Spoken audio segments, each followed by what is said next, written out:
I do not have any social media account or even a phone. I got the first position in the HSSLC examinations from the art stream.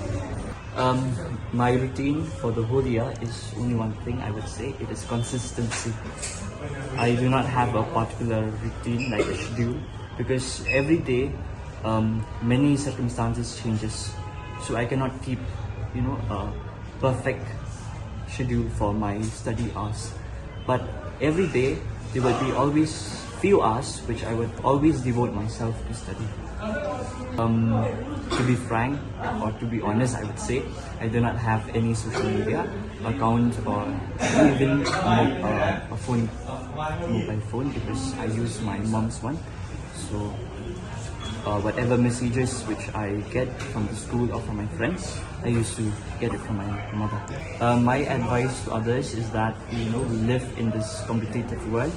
So my advice is that you must be determined to achieve your goal. Well, I would say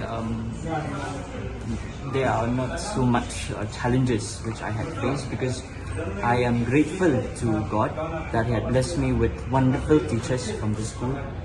Whatever challenges, obstacles that I have, I always go to them and they always help and motivate me. So I thank them and even Father Principal and Vice Principal.